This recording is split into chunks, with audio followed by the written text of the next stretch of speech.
Good evening, everyone. Welcome to Chiefs Digest Live Q&A here, as always, on Tuesday nights. We haven't missed very many Tuesday nights. Did a couple of Wednesdays, I believe. I don't know. I have to go back and look and see if we've ever missed one. We might miss one. Who knows? In the next month, we're getting ready for training camp. It is a little bit of a quiet time, but there is absolutely no better time for you to get your questions in about what's going on with the Chiefs than right now. Matt Derrick here with Chiefs Digest, as always, to field your question and talk about the Chiefs. Luttrell is here, thankfully, for hooray, it is Q&A day. Not a lot going on, obviously. Maybe we'll get some news on Wednesday. Trey Smith is going on new heights with Jason and Travis. That was recorded last week. So who knows? Maybe we'll get some scoop. Maybe Trey will let us know a little bit about what's going on. In the background of his contract negotiations, so far there has not been anything. Chiefs and Trey still have until July 15th, so we'll see if anything happens. Tonight, we'll see what happens. As always, your questions will drive it. I don't have too much of a monologue for tonight. I'm sure we'll get a few questions on some different topics, but you all get to choose what we talk about. And if we're lucky and everything went well at Hy-Vee, we might have a special guest, as as we always hope that we have a special guest every week. But we might have a good friend coming in later tonight. Other than that, we'll just see what happens and have ourselves a good old time. Like I said, I don't have anything, so I'm going to start going straight into the questions. And Chris wants to talk about Brazil. So are we getting a Matt and Nick excellent adventure to Brazil this summer? I know from talking to Nick, regardless, as the producer, he will always be stuck in the studio. So I don't know who all is going. We're still waiting to find out from the NFL some of the logistics. I'm waiting to find out from the NFL's logistics before knowing if I'm going to take that trip or not. It sounds a little daunting right now. I'm not going to lie. It sounds real daunting. 12-hour flight if you've got like charter, which not available to those of us who don't play for the Chiefs. So I think 15 hours, and I don't know if 15 hours include the time difference too. Might include the time difference. So maybe that's 12 hours that just turns into 13, 15 hours. I don't know. It does not sound fun at all. I did hear from someone today that said they were didn't want to fly economy, so they were looking at business class, and it was $11,000. Yeah. If Matt goes, Matt's going to be in economy. Matt goes, Matt just might be strapped to somebody's luggage. Those prices, but we'll find out. And I was talking to Chris over in Locked On Chiefs earlier tonight. This is nobody at One Overhead Drive is looking forward to this trip to Brazil. It's going to be ugly. The Packers did not have a fantastic time last year. It is a tough road trip for the visiting team, and the Chiefs are the visiting team in this one. Since the Chargers, it is their home game. They get the nice hotel, which is closer to the stadium and where they're going to practice. The Chiefs will have depending on traffic, up to 2-hour bus ride to and from the hotel to the stadium. Doesn't sound like a lot of fun. So I'm gonna have to say that doesn't sound like a great blast. So we'll see what happens, but yeah, I don't know, Chris. I'm still very questionable on that trip. So we'll see how it all works out. But Nick, I think regardless, Nick is in great shape because he gets to work in the studio, so doesn't have to worry about having to make that trip. But there might be a few others in the Chiefs media corps that draw some short straws and ended up having to go on the trip. Aaron, did Josh Simmons participate in the conditioning test? Great question, Aaron. And we didn't get to talk to Josh. I haven't asked anybody specifically that question.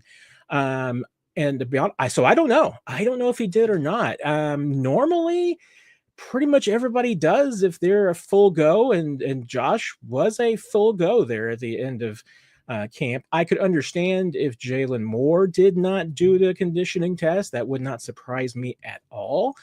And honestly, it wouldn't surprise me if the Chiefs kept out Josh, or if he took part in the conditioning test. But remember, I mean, nobody right now has to pass it. They're taking the test, and obviously looks really good if you pass it.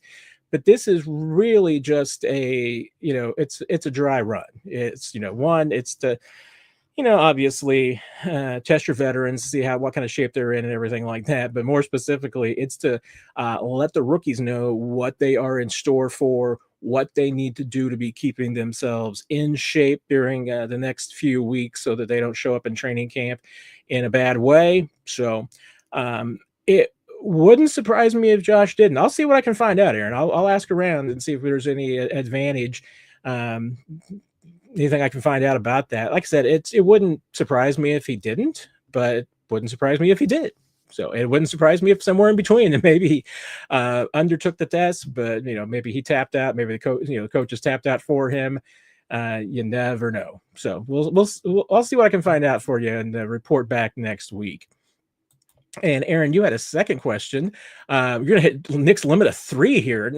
But that's okay. Do you think there's an advantage or disadvantage to pick late in round 1? Travis Hunter's contract was for $45 million compared to Simmons' 14. The extra money can be used to extend or bring in free agents. It's a double-edged sword, Aaron. It really is to me, because if you're drafting early in round 1, you're getting a really good football player. Obviously, what you get as you go further down the draft is that you get more of a crapshoot. You get a wider range of outcomes. So, hey, it doesn't mean that Travis Hunter's going to be a guaranteed home run. I mean, I think he's going to be probably a home run pick, but you're going to pay accordingly as you go higher and higher up. And that's certainly one of the reasons why Simmons was available where he was for the Chiefs, because at 32, because hey, teams weren't willing to pay for that risk. There were concerns about the knee. Hey, they don't want to pay $25-30 million if they're concerned about the knee. For the Chiefs, $14 million guaranteed, not much of a problem. So it's the risk according to the investment. So that's why the Chiefs, he was available. And and the Chiefs hadn't gone with Simmons, they would have gone with someone else. And let's face it, if they had taken, let's say they took a receiver at that spot instead of, or a corner, since Travis Hunter's both, take your pick, less guaranteed, and not that saying that Travis Hunter's 100%, but you're paying that money for, in theory, the fact that you're getting a better player with a higher chance of hitting on that player. So that, like I said, but the downside to it is that you save some money, but it doesn't necessarily mean you're getting the crop of the litter every year. So if you're the Chiefs drafting late in the first round, you save money, but it obviously, as we have seen, means that you get a little bit of a crapshoot sometimes with the players that you take. You're not going to hit on every single one of them. Now, teams drafting at the beginning of the draft also don't draft very well sometimes. That's why they're drafting early on every year. So I don't know if there's an advantage or disadvantage to it, Aaron. I mean, I honestly think drafting early is always an advantage to get good players. Some teams obviously don't know how to take advantage of that. There is certainly, I think, a disadvantage to drafting late, no matter what you have as far as savings go and being able to spend that money. If not on free agents, then on keeping your own free agents, then yeah, there's a little bit more money there. Money's going to go to somebody, and maybe I can see it both ways, Aaron. I mean, obviously there's an advantage in the draft in that you've got the advantage of being able to pick better players in the draft, as long as you do your scouting right and you make smart decisions and pick players that fit what you're going to do and you vet them well. You can come out really good with some really good, cheap, good players, relatively speaking. I mean, it doesn't matter. I mean, what Travis Hunter is going to be a bargain. If he's the player that we think he is, he's going to be the bargain for the next 4 or 5 years, regardless of that guaranteed contract. Simmons could very well be a bargain too. He could end up being, $14 million paperweight. You never know in this league. But to your point, hey, does it make it easier to have a little bit, maybe money freed up for keeping like your own free agents if you're the Chiefs? Sure.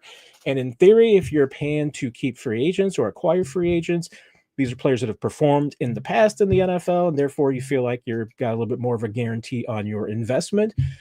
I mean, like I said, I can see it both ways. I don't know if it's a huge advantage or disadvantage either direction. I think there's definitely, once again, it depends on more about how you deploy your resources. And if you're an organization that spends their money well in free agency, it can be an advantage. If you're an organization that drafts well and you don't blow early first round picks, that can be an advantage too. So, and knew we'd get into this. Aaron, do you think Trey Smith's extension average per year will be less than the franchise tag? And if so, by how much? And I think that's a really interesting question, Aaron, because, we don't know what the situation is as far as, where these two sides are in contract negotiations. What's Trey looking for? What are the Chiefs looking for? But one scenario is certainly that if you're Trey side of the camp of the equation, you could certainly be saying to the Chiefs, okay, we're looking for, because the franchise tag is 23 million per, we're looking for 23 million per. So that would translate, if you're talking about 3 years guaranteed, that's the difference between like 20 million per being a $60 million contract. And, if you're 23.4 million, talking about 70 million guaranteed. And honestly, I mean, closer to previous market value, you'd probably be talking about 50 million. And I fully expected if the Chiefs were going to get something done with Trey Smith, then I think that you were probably looking at 3 years guaranteed, somewhere between 50 and 60 million, because I think that's where the Chiefs want to be. I fully expect that Trey and his camp would rather be in the 60 to 70 million range. I don't know either one of those. Those are not, like, I'm not saying those are coming from either side. That's just looking at the contracts that are out there and what either side could be wanting. But, oftentimes agents absolutely use that franchise tag as the bar, as what they want a contract to be, going forward. So, yeah, I mean, let's say, the Chiefs were working on let's go 5 years, because that's a fairly standard contract, 5 years, maybe 3 guaranteed. Like I said, if $23 million been change, that would get you, as far as guaranteed money for 3 years, it would get you to 70 million. For 5 years, let me do the math there. 23, 46, 92. What? That would get you to 125 million. Thank you very 115 million. Thank you. 100 in that ballpark. I don't think the Chiefs have any intention of being there. I don't think the Chiefs want to be at 3 years guaranteed, 5 years overall for 116 million with 70 million guaranteed. No, I think they would much rather be closer to 5 years, 100 million, 105 million, 3 years guaranteed, maybe 50, 55 million. That's the ballpark they would want to be in.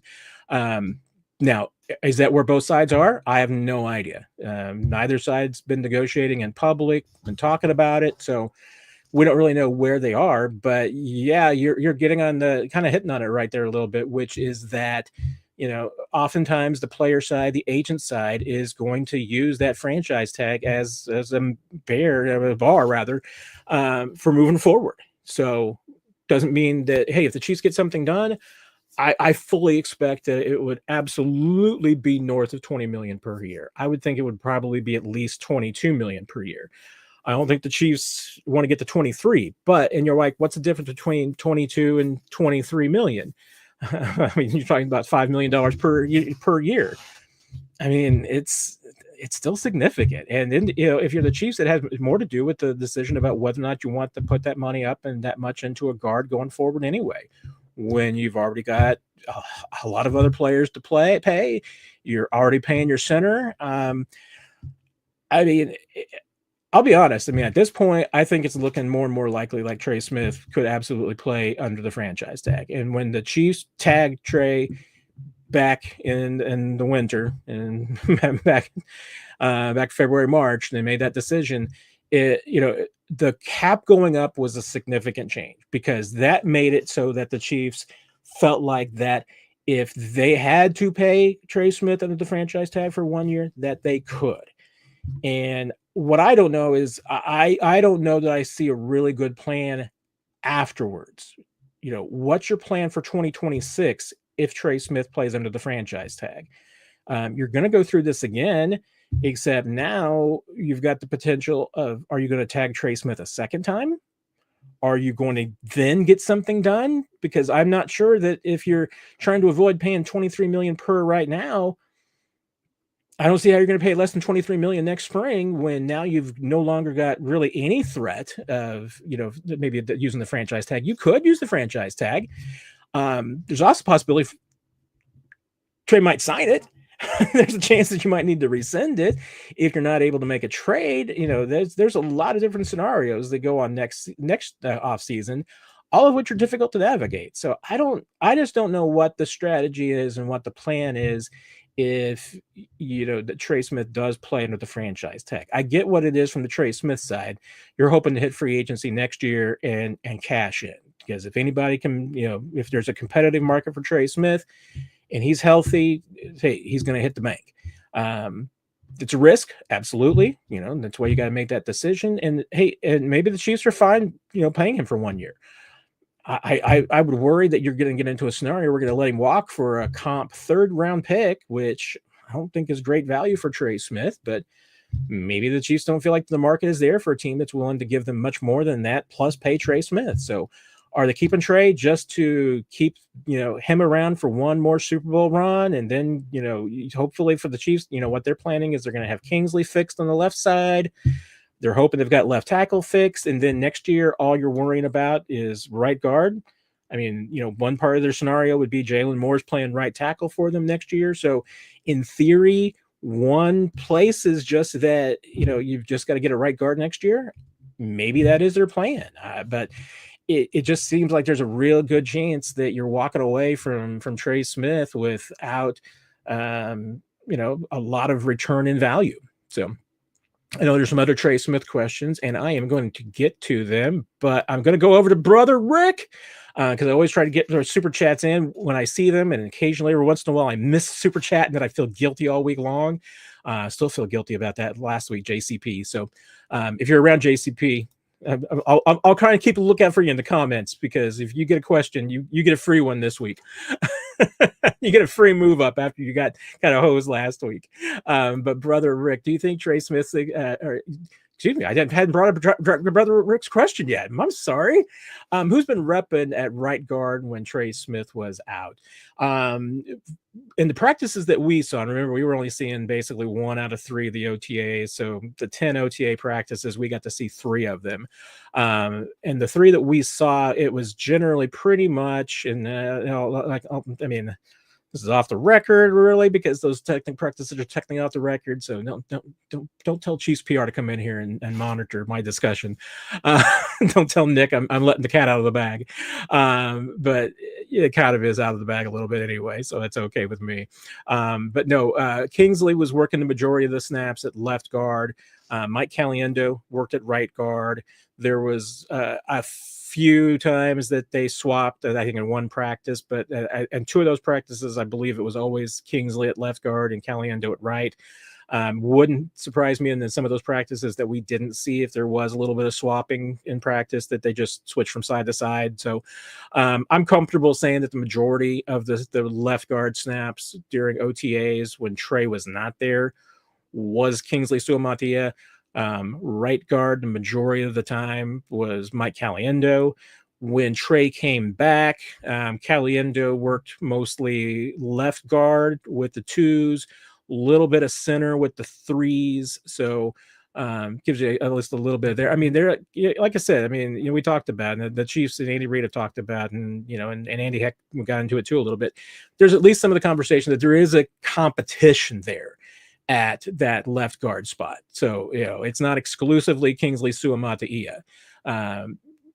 Mike Caliendo's in the conversation. I mean, the Chiefs haven't really, thrown much of Hunter Norzad being in that conversation. I still think there's a pretty good connection there. I think that the Chiefs, just want Norzad to focus on being the backup center this year, to be ready to go in at any moment if Creed's injured. I mean, if Hunter Norzad ended up winning that left guard spot, he's still your second best center.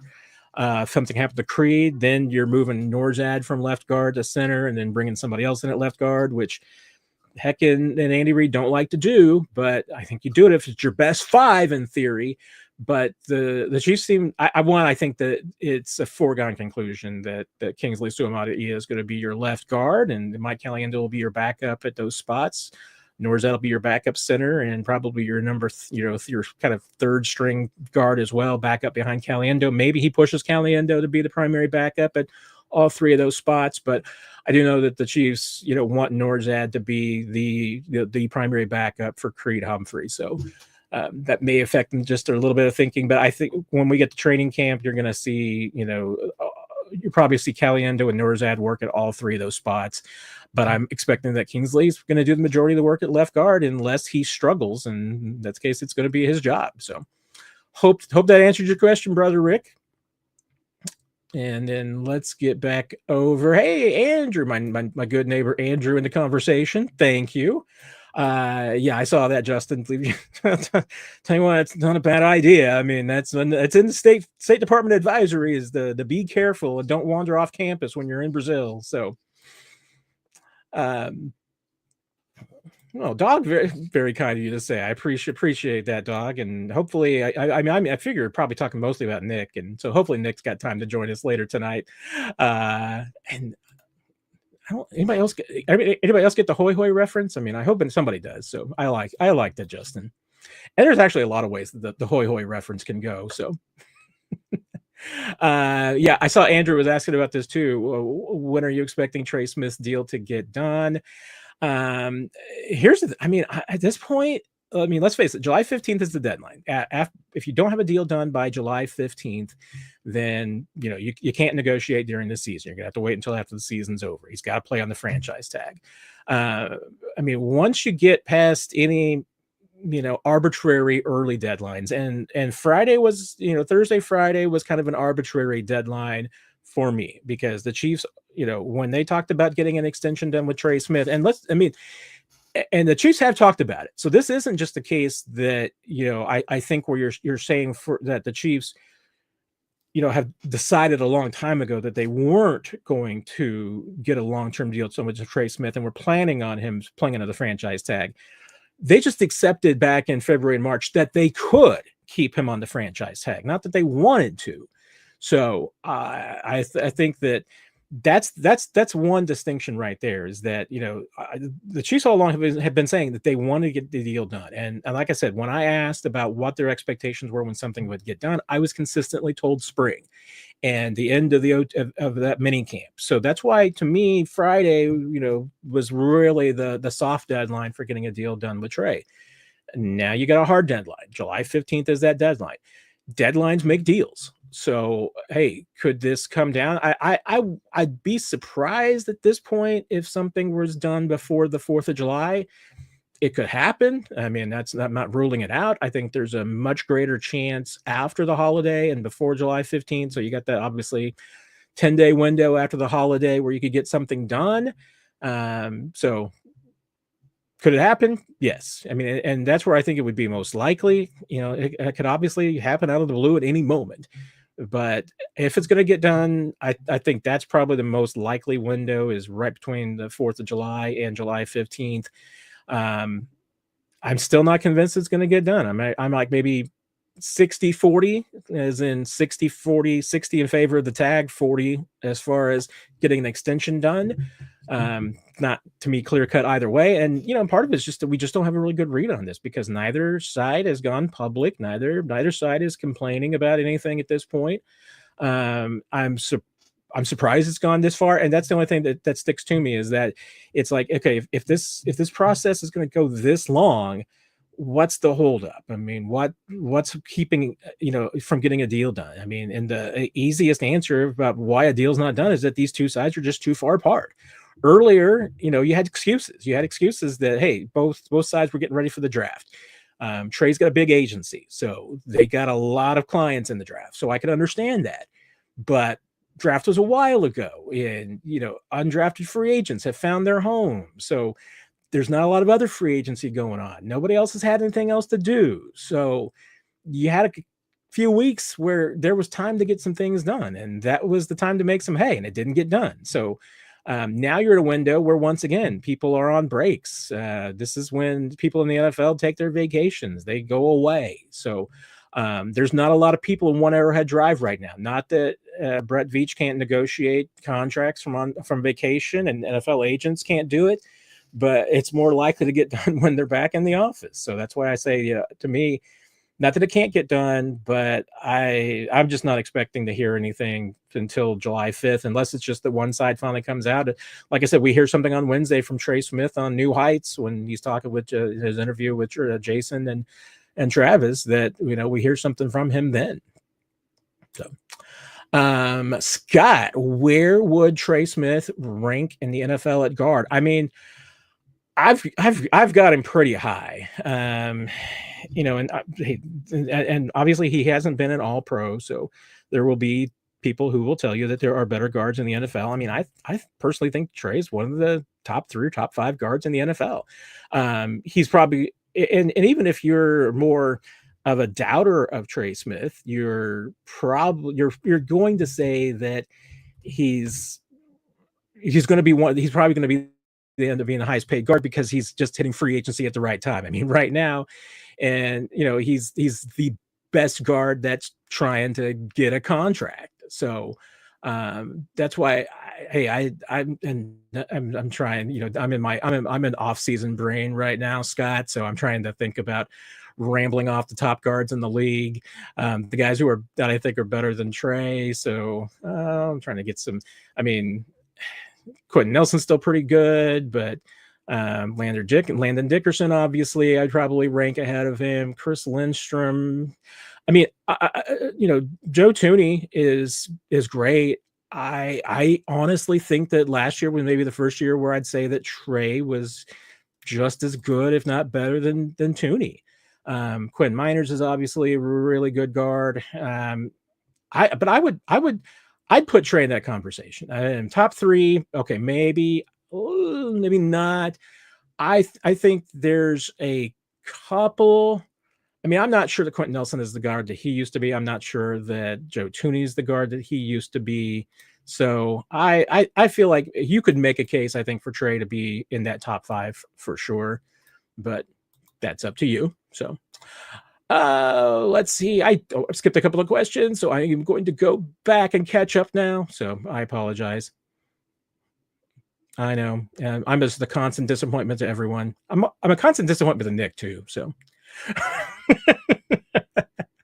and yes, Justin picked up. I did see, Justin, you picked up exactly what I was thinking of, both counts about the hoy hoy, because yes, of course, that's how Mr. Burns answered the phone on The Simpsons.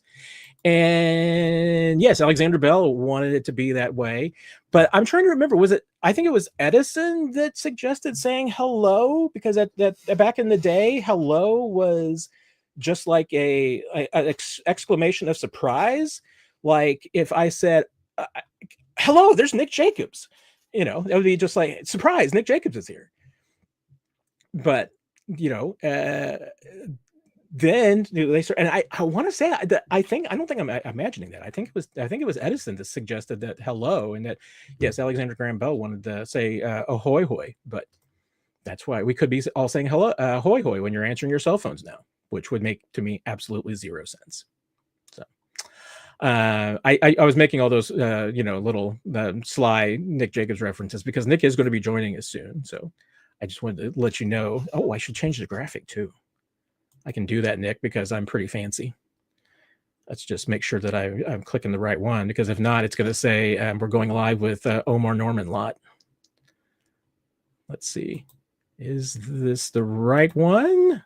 Oh, nope, that's Omar Norman Lot. That one's Ashton Gelati. There we go. That's Matt Derrick and Nick Jacobs. So when Nick is here, he'll be properly identified. All right. I am completely lost my mind. So let's get back at it. Oh, and Universal, do you feel Patrick's new haircut is a sign that he's maturing in a new era for Patrick? Oh, come on, Universal. I don't think it's a sign of anything. I think it's a sign that Patrick Mahomes wanted to change his haircut. And I'll say this. I think his haircut makes him look younger. I don't notice people's haircuts for the most part, so I don't know, but I don't no, I don't think so. I don't think there's any. I think it was just that he was just tired of it, and I've noticed that he is wearing hats much more frequently now, and so I think it's because it's easier to wear a hat, and that might be the reason why he got his haircut. Period. And I realize that I'm a journalist and everything, but I do leave the haircut beat to other reporters. So I apologize that I may not get you the best answers there, but if there's a good answer out there about Patrick's haircut, I know we'll find it. We'll get it for you. So, no, there you go, Nick. That was my 30-second answer to a question, and I think it was probably about a minute long. Andrew, are there any other questions except for tackle that positions are really up in the air? Obviously, the most competitive job right now is probably the punter position with Eddie Chaplitsky, which I think is how you pronounce his name. We're still trying to get a confirmation on that. We haven't had a chance to talk to him yet, so we haven't gotten a word from him, but I think that's how he kind of pronounces it on a video that's on the college website when his teammates were trying to figure out how to pronounce his name. And Matt Derrick. Both those guys are really good punters. Both of them are going to be NFL punters. Very impressive, both of them. We'll see how long this competition goes. It's going to go into training camp. They'll both be in St. Joe, it looks like. We'll see if my impression is that it'll probably go to at least the first preseason game. And then we'll see how both of them, I'm sure they'll both get a chance to kick in a game, and then you'll see how it goes, unless, things really dramatically change in St. Joe. But it's been a tough battle, so I think that's one. Obviously, corner between Christian Fulton and Jalen Watson is going to be a tough battle. Fulton, is being paid like the number 2 corner. Doesn't mean he's going to be the number 2 corner. Watson can still win that job. In theory, there's a few other people that can win that job as well. So we'll see what happens, but that one is going to be a competitive place to watch. A lot of other spots, I think it's some people's job to lose. The starting position next to Chris Jones on the defensive line at tackle, I think that's Omar Norman Lots to lose. I don't think there's really anything at linebacker that's a battle. I think the rotation at edge rusher and defensive end is pretty much set. Safety is pretty much set. There might, maybe Jamari Connor and Brian Cook will be battling it out to see who gets the more snaps, but I think, it's those roles are at least kind of set. Connor is going to be the nickel, the slot guy that plays a little bit of everywhere. Cook is going to be on the back end more than likely. Jaden Hicks will be your strong safety. Jaden Hicks is going to be the guy who plays every single down, though. I could see it being a little bit more of a mix and match with Cook and Connor, but I don't think that's really a competitive job. I think they're both in their kind of same spot. If anything, they're just maybe battling for a few more snaps per game. I think the wide receivers lined out. Like I mentioned earlier, I think Kingsley Suamata'ia's position, it's left guard's his to lose. Running back could be interesting. We'll see how that unfolds during camp. But once again, as we like to say here on Chiefs Digest, and it gets said often elsewhere as well, until the pads come on, you don't know. But running back is going to be one of those that I think does end up maybe being a little competitive. But I don't know. Beyond that, unless I'm missing something pretty obvious, and Nick can always come in and tell me that I'm forgetting something. But that's kind of it for me. I don't think that there's anything that is majorly up in the air for competition. So now joining us, fresh from Hy-Vee, is our good friend Jacobs. Matt, it's been a minute, okay? It's been a minute. I have not been at Hy-Vee for a couple hours now. Yes, but we have a new show. We have a new game. Yeah, it's a game. It's not a show. I guess. Well, it's a new game. I'm very excited about. Are you? I feel like this is a segment that should be sponsored. Look, man, I know there's a lot of things that people think I should make money off of, or they should make money off me, but not right now. I'm entirely trying to figure out how I can make money off of you, Nick. I'm being real here. Come on. Well, at least you're honest. That's how it would be funny if we were able to get a different sponsor for hashtag Hy-Vee Fines, like Hy-Vee Fines, brought to you by Quick Trip. No, think Hy-Vee is going to do that one all on their own. Well, what is your first Hy-Vee find for us? Oh, I already put it up. I mean, well, I know. I thought you maybe want to share. Oh, you want to go to Twitter? Well, you have to go to Twitter and social media, probably on Blue Sky as well. Apparently, now I gotta jump through hoops to get that one for you. Thanks, man. I was just trying to promote the hashtag Hy-Vee finds. I thought it was fun.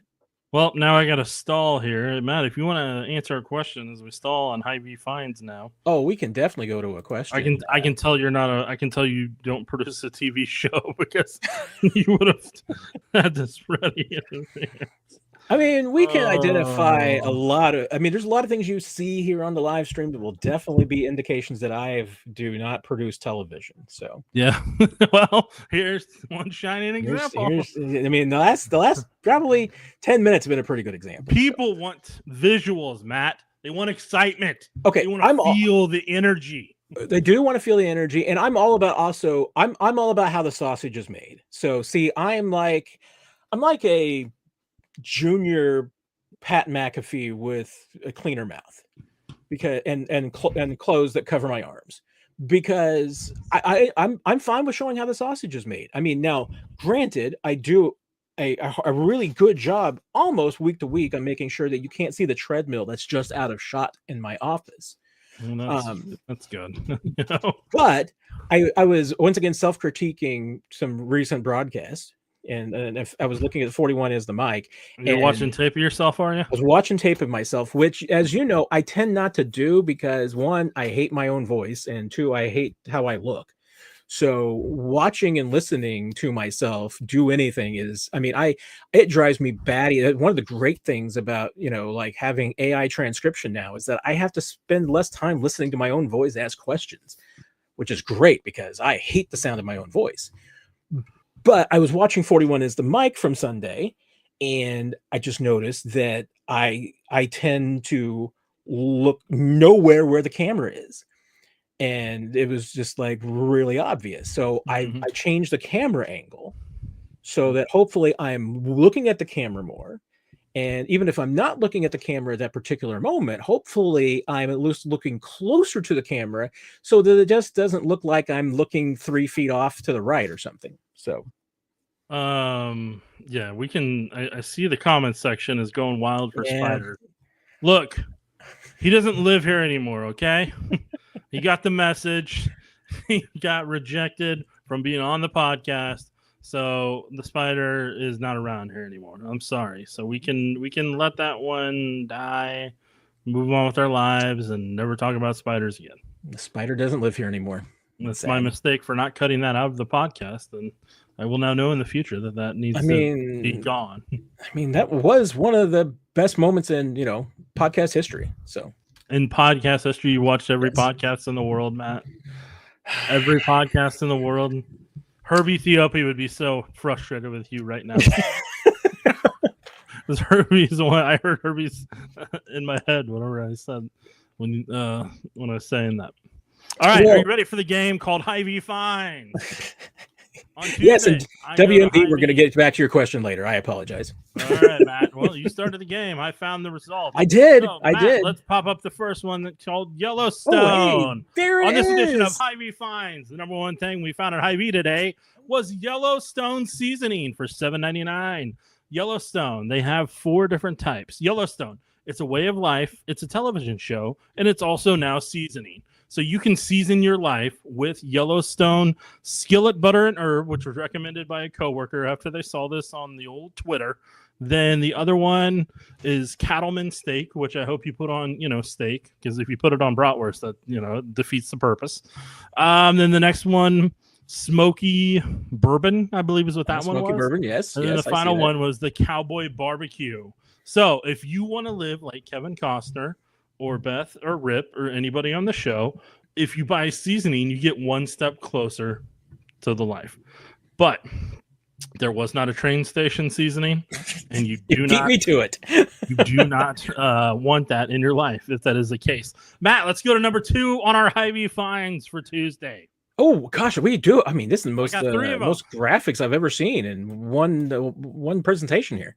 just right down a couple spots later was the See? 4.6s, which was featured in the show, is also actually a real ranch owned by Taylor Sheridan. Fun fact: if you look up on Taylor Sheridan and his life,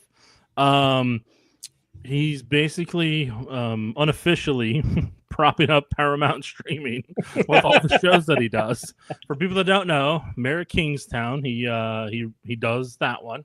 Then he also does Lioness, does Landman, obviously did Yellowstone, did 1883, and then 1923, which I just reminded myself I gotta finish that and Landman up. So there's those, and he's got a couple other shows that I haven't got to watch it. I know he's involved in the Bass Reeves Lawman, but Taylor got an advance from Paramount to write 10 shows for them, and the money they gave him in advance, I believe, was over $300 million. So it was so he could buy the 4.6s ranch from the article, the Hollywood Entertainment article, or whatever it was.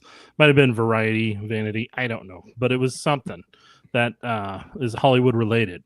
And I just found it fascinating that he basically bought that, helped buy that with some partners. And now he's if I remember correctly, I think he's only 2 shows away from completing the 10-show deal.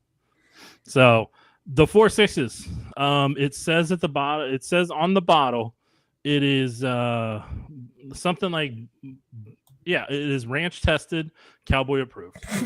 That is how you know the seasoning is real. So that's second on our list that Hy-Vee finds, and I'm at. Matt, you want to go for the trifecta? The third thing I'm still focusing on those flavors. I'm Bunkhouse Campfire. I'm not sure is totally up my alley. But they have the Taylor Sheridan's original cowboy.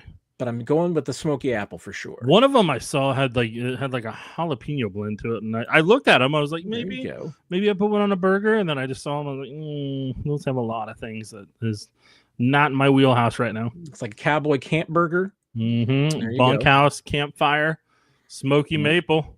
I mean, I'm just going to tell you right now. I mean, putting a little dry rub on your hamburgers is totally underrated. And then our final one at the Hy-Vee finds was in fact eggnog. No, this is not from Christmas. They have at this time of the year, middle of the year, right around 4th of July, there is just Erickson puts out an eggnog right between June 22nd through the 4th of July. And the running joke I make each year whenever this happens is, boy, did I sleep through training camp and half the Chiefs season? Because it feels like it when I walk down that aisle. I did not buy any, but I do regret that because I do love my eggnog. So, Matt, that is my edition of Hy-Vee finds. and my guess would be always that Anderson Erickson is just clearing out the warehouse of some things left over from Christmas. I don't think so, Matt, because it says a certain expiration date on those things. That is Julia, summer heat, and eggnog. Don't sound right, Julia. You don't know until you've tried it. Well, it'll cool you down on a hot summer night. It's just a soupy version of ice cream. I mean, I'm not going to undermine the fine folks at Anderson Erickson and Hy-Vee because they're 2 of the best brands out there for us. But I'm gonna have to go with Julia Gulia on this one. 100 degrees and eggnog is not my jam. Although I guess you drink eggnog next to a roaring fire. So hey, Matt, do you have ice cream during the summer at all? Do you have custard during the summer at all? I admit that I do. Well, you know what, Matt? As I just said before, eggnog is just a soupy version of ice cream and custard. So just treat it like you're drinking. Don't drink the whole bottle because that's got a lot of carbs and sugar. But just treat it like a soupy ice cream. I'm having a flashback to an episode of Cheers, but no, don't do it, Matt. Don't have a flashback to it, okay? If anybody else knows out there knows what I'm talking about, I salute you. All right, guys. All right. Rate in the comment section if you like Hy-Vee finds or not. Because if you don't, I mean, I'm telling you right now. I mean, I'm Terry, giving it a. Why would we freeze the eggnog? No. Okay. No. Casey Harold's got a. No, I did. Casey Harold, I did not try that. I did take a photo. That was my first Hy-Vee find last week. I find something new at Hy-Vee every single week, and that's there's always something new at Hy-Vee. Yes. Yeah. So, Yeah, I just want to No. say It looked like the Taylor Sheridan spices were like in the barbecue section, not because normally a lot of times your new finds are in that back aisle. back aisle. Yeah, You make it sound like it's some shady part of Hy-Vee. It's not the shady part of Hy-Vee. It's just the back aisle. but you know what I mean. You know what the back aisle that I'm talking about. I mean, it's No, I have absolutely no idea. That's why I said, what do you mean back aisle? It's that aisle that you're walking down that's right across from the freezer section. And so you got usually there's like the sale soda of the week that's in the middle of the aisle. Oh, you're talking about where they have the campfire stuff, right? And then it's right. Yeah, it's right next to the seasonal aisle. But right there is okay. That's not really an aisle. That's just a whole bunch of. I get what you're saying. Yeah, no, that's not. Yeah, that's their. Do you want some neat new things? Exactly. I mean, that's where you will find like NBA Oreos or. Right now, it's Selena Gomez Oreos. I was gonna say it's probably Selena Gomez Oreos right now. I don't know. I don't know what that cookie entails, but good luck. There is a box of Selena Gomez Oreos in my house right now. They are cinnamon flavored. Okay, all right. Well, it's not. That's certainly an option. All right, so. Terry's got a good point there. No, we're not. We're not about that. No, we're not freezing eggnog because then you get the crystallization from the water, and then it's never the same. What if I put the eggnog in my ice cream maker? You know what else eggnog is good for? Drinking. Besides that, anybody in the comment section, feel free. Catching spiders. No. What is it with everybody in the spiders? Spiders. Man. Boy, it's a funny joke that I'm okay if it goes to the train station. Yes. No, okay. Since nobody guessed it in the comment section, you use eggnog. The underrated thing you use eggnog for is French toast. Oh, I can. Instead of the egg batter, that's actually what you use. It's actually very good. I've had it before. I can see that. Okay, here's a question for you then. What do you put on your eggnog? What do you mean? What I put on it? Do you sprinkle anything on your eggnog? No, bro. I drink it right out of the glass. I drink it out of a specific glass that I've done on the show before. Well, that's your moose glass. I know. Yeah, it's my Christmas vacation moose glass. Yes. Yeah, I didn't know if you sprinkled cinnamon on top, which is also, by the way, the flavor of the. See, I'm thinking maybe if you dunk the Selena Gomez Oreos in the eggnog, you might have something. Oh, you want to know what that something is? Selena Gomez flavored or eggnog? No, that one guy who used to be on that show. You got that's worse than one. That's worse than one of my references, Nick. The guy, the guy that used to be on the show. He used to say diabetes all the time. The t-shirt. You know who I'm talking about, right? Yes, the manager from Boulder, or the Natural. And the grandfather from he's a grandfather Shannon Doherty show, and he was also that's probably the show I'm thinking of. I am naming every single one of the movies and shows that he's been in without remembering his name either. Wilford Brimley. There you go. Thank you very much. Wilford Brimley. He passed away at 85 in 2020. Yes. Yeah. He called it diabetes. Diabetes. Yes. Yeah, dude. Wilford Brimley. I gotta find the show. Cocoon. There's a show. No, well, I know he's on that one. And he's on The Firm, and then he's in The Natural. Yes, he was in The Natural. But he was in the TV show. He used to be on in the. Well, he was. I know he was on the. I'm trying to remember the name of the show, but it was Our House. Our. I mean, I was almost going to say it was Our House, and then it became like something else when Sandy Duncan took over and. After Valerie Harper left. And yeah, you're 100% right, because that was Shannon Doherty. Shannon Doherty, yeah. Wilford Brimley, and then Deidre Hall is the one who... Oh, there you go. It was Deidre Hall, not Valerie Harper. Valerie Harper was the Hogan family. There you go. I'm confusing my... Hogan family. Oh, no, Matt.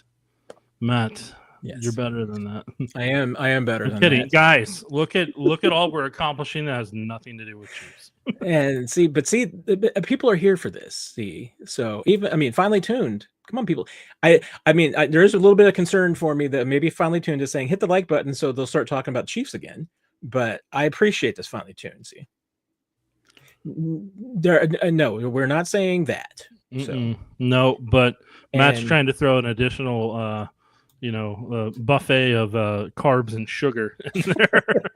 That But you're gonna have to put like a whole bottle of cinnamon on there to balance it out. Rick will appreciate that I have not had sucralose in like over a month. See, so, and I'll be honest, I don't notice a single difference in my life. Wasn't that one of Travis Kelce's characters on SNL? Sucralose was the one that watched in the corner. Yes. All right. Sorry. Back to Chiefs. We're definitely need to do a live review of this every week, Harold, of the Hy-Vee fines. So we'll try our best. There has not been a single vote against Hy-Vee fines, although I think Julia Gooley has a really sharp argument here, which is that this is prime off-season material. Because let's face it, I mean, what, we got some good shows coming out here pretty soon. Oh no, I mean, we don't phone anything in. Yeah, no, we're not about that life. Okay, we're not about that life. We only bring you the best content possible. Best content possible, and we do that because we try to only work 2 days a week. So, speak for yourself. I know you work 7 days a week. You're the hardest working man in show business. I don't know about the hardest working man in show business. I bet we could find like 20 people, at least. I don't know. I mean, it's.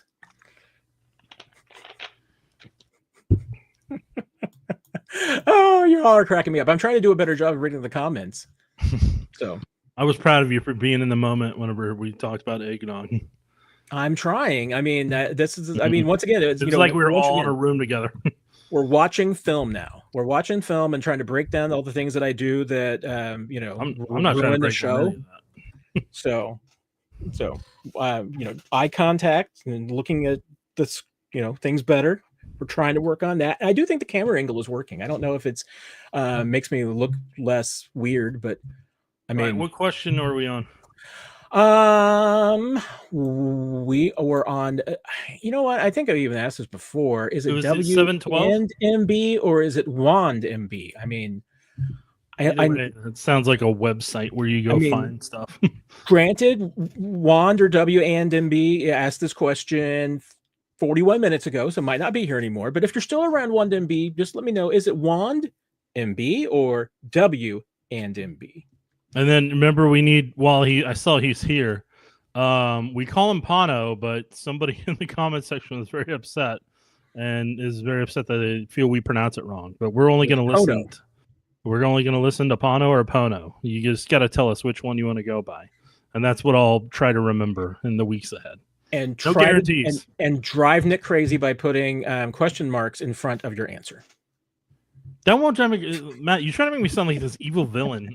No wonder I don't come on the show. No, doesn't matter if I'm here or not. You're just like, hey, there's a bus. Let's throw Nick under it. Let's throw Nick under that bus too. That's just one more for good measure. That's just a callback for hardcore fans. Like people are like, I hear about this Nick guy. He seems really mean. The way Matt talks about him. I'm clearly laughing and having fun. I mean, because it's all right, Matt. You can admit you're laughing through the pain. Whoa, dear. All right, Mitchell Schwartz. Does Mitch Schwartz ever get involved with young O linemen to help them with technique issues? Seems a nice resource to seek out. It would be a great resource to seek out, Nick. Yeah, no, I think if I were the Chiefs, I would play this game called, hey, Mitchell, do you want to come work here? Help out this offensive line? Look, I mean, Mitchell Schwartz he's one of the best technicians that ever played for the Chiefs offensive line, especially after the Vermeil era, when Mike Solari was here and you had that Hall of Fame offensive line collectively. You had 5 guys that, I mean, if Mahomes is behind that 03 Chiefs offensive line, he's never getting touched, and he's breaking every record he feels like. So with Mitchell Schwartz, yeah, you get a guy who's a technician, understands all the fine points, built his career on getting things right, having good muscle memory, doing everything the right way. So, I mean, if I were in a position, I would be hiring him personally to, even if it's a consultant or whatever, to be a coach for the Chiefs offensive line personally. But I know they've already got 2 coaches right now. We'll see how they do this year and, go from there. And you do see him occasionally. He'll come out to training camp, and you'll see him, if on the sidelines. You'll come out and glance at him. And other players do the same thing. I mean, Gary Dieter comes out and last few years he's come out and worked at the rookie mini camps, and he'll sometimes show up at training camp. There's other players too that they'll be on the sidelines. Yeah. Sometimes you'll see him talking to players and everything. I know Derek Johnson tries to make a trip up from DJ Texas. was next on my list. Yep. Alex Smith is primarily there for ESPN interview from time to time, but I know he likes to stop by.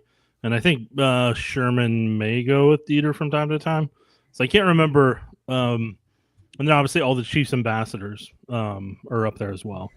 Yeah, and I'm just assuming and guessing that, hey, if an offensive lineman asked Mitch Schwartz for advice, Mitch is not going to turn him down. So, right, he's not. Sometimes you're a young player, you just need to ask for help. Mm-hmm. So, and sing it just like Adam Sandler and the Wedding Singer. Somebody help me play. That fits in perfect for Julia Gulia. That does fit in perfect for Julia Gulia. Wow. Oh, right. You predicted this accurately when we were talking yesterday, Nick. Somebody was going to ask, and Logan's the one that asked, any new word on the stadium decision? I know that has been the grist of the rumor mill, maybe the last 36, 48 hours in Kansas City. There's nothing official has been going on, and the Chiefs, I mean, obviously they're keeping their thoughts to themselves pretty much. I mean, I've seen some of the same reports that probably some of you have seen out there. I don't even know if I want to call some of them reports. I think some of them are musings and theories, but there's nothing much official that has come from the clubs or anyone in either state on either side of the equation at this point. So we're obviously still expecting both these teams to say something soon, but your guess is when it's going to happen is as good as anybody's. Yeah, I got nothing for you. Sorry. We'll just wait and see how things go and then go from there. I know the Star Bonds deadline under its current form, I believe, is June 30th, and we'll see if they extend it. We'll see if they don't extend it, and we'll go from there. That'll be next in line. Yeah, and I mean, I wish I had more to tell you and everything like that. And if I knew something for sure, I would tell you. I'm just not. Neither one of us are just going to just kind of, like I said, just muse out loud or guess or anything. Share our own opinions or thoughts. If you want to know our opinions or thoughts, we'll tell you. But I mean, right now at this point, when it comes to the Chiefs, Clark Hunt's the only one who really knows what's going on in his head, and it's up to him about who he's told. But right now, nobody's talking about it. So I expect we'll certainly know sooner than later. And it will be obviously if the Chiefs, like Nick said, there's a deadline at the end of the month. If the Chiefs, don't do anything, or if there is an extension from the state of Kansas that's worked out, we'll hear something about that resolution before Mark Donovan talks at training camp. But Mark Donovan's kind of opening address at training camp, this will be on the topic of conversation. You can better believe that. So the World Cup will be when he gets asked about a bunch, and a little bit about Missouri Western. Yep. So I think that is July 21st, if I'm not mistaken. Yep. So there you go. So if we don't hear anything, Logan, by the end of the month, then we'll certainly our next opportunity on the record will be with Mark Donovan, almost a little less than a month from now. So. Scott, should we be more concerned about Jalen Moore's injury than Josh Simmons' injury at this point? We're not hearing anything about it. I mean, Andy Reid did kind of address it a little bit, Nick. Nothing in detail, so we really don't know much about it. It was not keeping him out of doing some team drills when there's just an offense on the field, no defense. So, and obviously, fit him into the conversation with what Andy Reid said, that everybody's expected to be a full go at training camp. It's just simply at this point, there's two things that are true, Scott. One is that this time of year, they treat any injury, particularly like soft tissue injuries, if it's a hamstring, anything of that nature, they're going to treat it with kid gloves.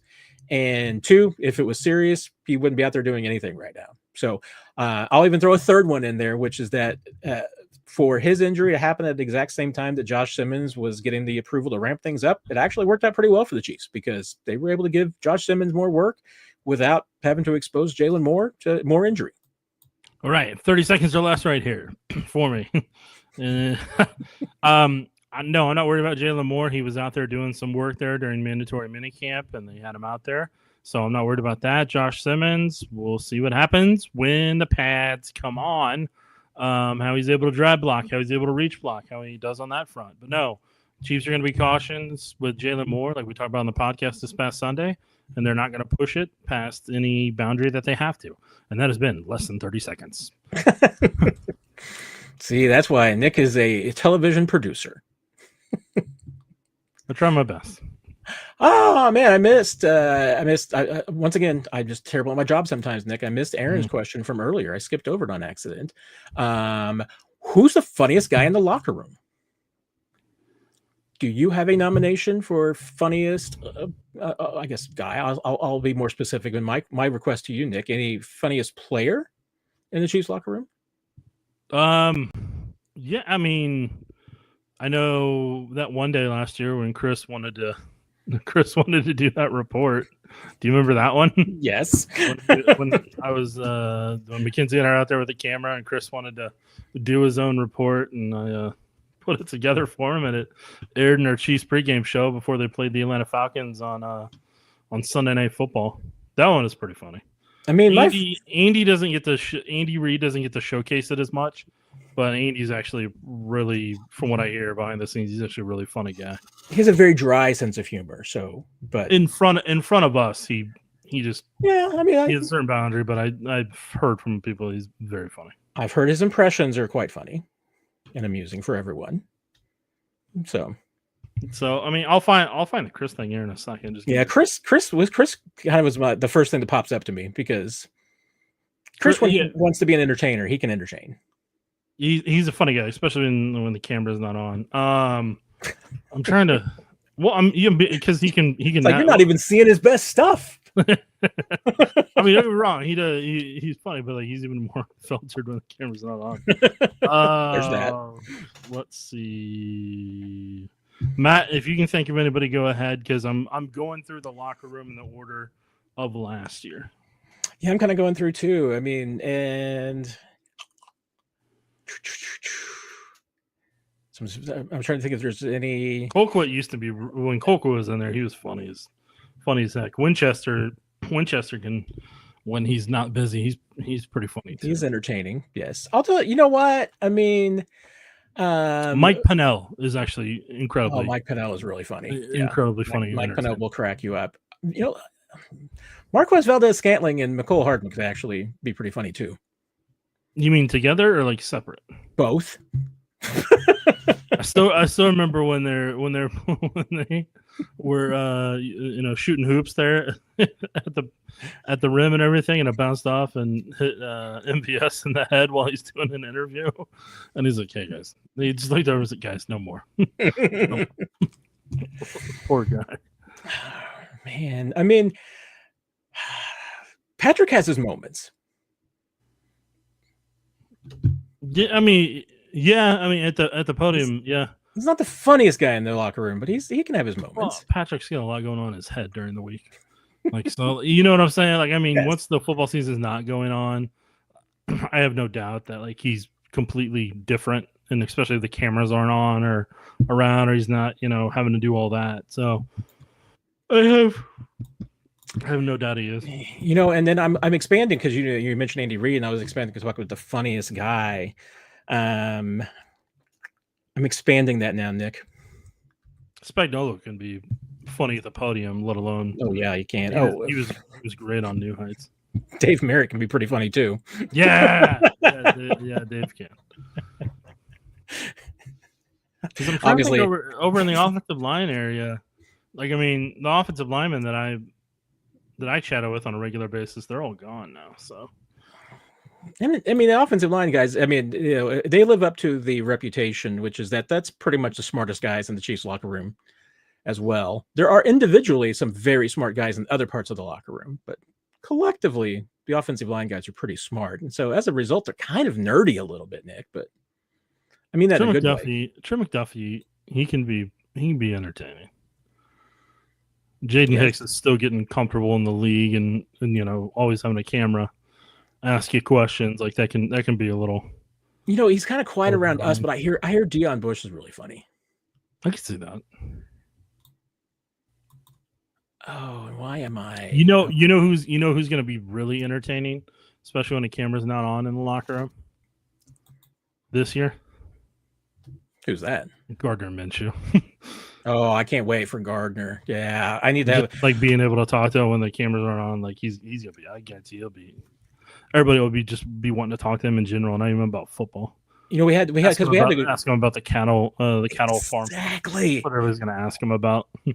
Because I asked him if he'd had a chance to go to a cattle farm yet, and he's like, "I'm going this afternoon." Yeah, so that's. now I have to have the follow-up conversation now to find out how the visit went.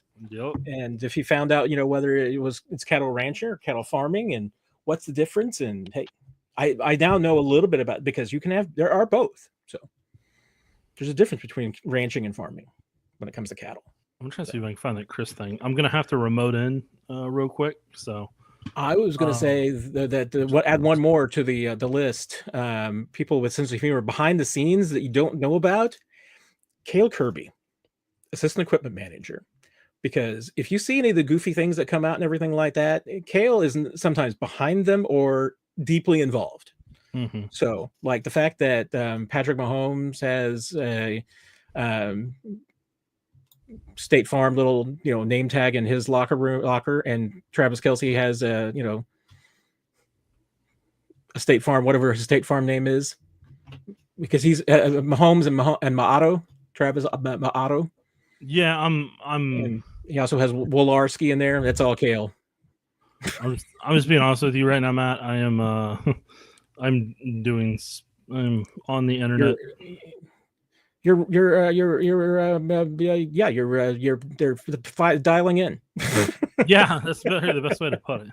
So while you guys are, so if you want to get to the next question, feel free, because right now, people that don't know, I'm remoting into my work computer while we're doing this right now. So like my editor at work, I'm remoting into, so I can find this Chris Jones thing real quick. There you go. A couple of questions from Finally Tuned. I think I guess kind of the same question. So we'll just go with the one. I see we got cut off there. Though. Finally Tuned. What's the list of players that can be cut to save money? It's a pretty small list, to be honest with you. I mean, there's not March. That stuff's in March. Yeah, I mean, they've made most of those moves already and everything. So if you're just talking about, who could be a cap casualty now at this time of the year in training camp, I mean, I've seen once again, it kind of comes into people are just, national.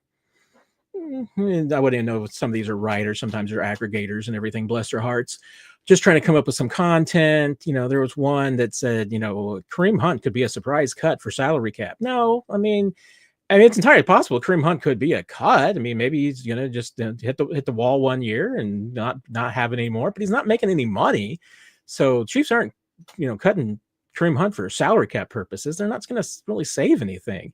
I mean, I was looking up just to make sure. Like Nick said, I mean, most of those moves were made earlier or have been made earlier. There have been some restructures to move money around, but. I'm trying to just not doing a very good job of pulling up my cap numbers here. See, I'm doing a worse job than Nick is dialing in. He's got more work to do here. No, I'm already done with what I'm doing. I'm just logging. I'm just logging out of everything. Just waiting for me to wrap up here. No, I'm just logging out of everything at work because there's like 8 things to log out of.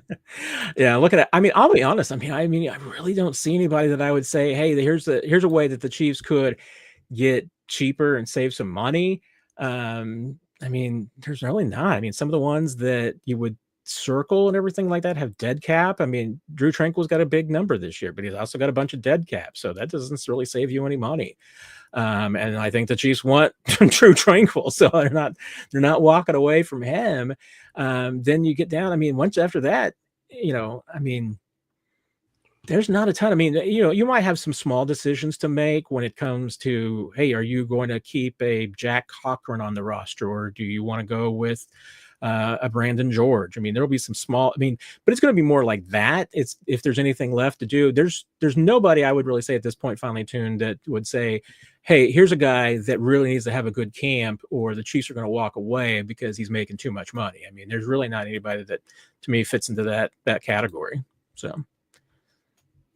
Oh, I thought you. I was looking. I thought you had the thing in there, Nick. So I apologize. No, I was checking to see where the time code's at on it.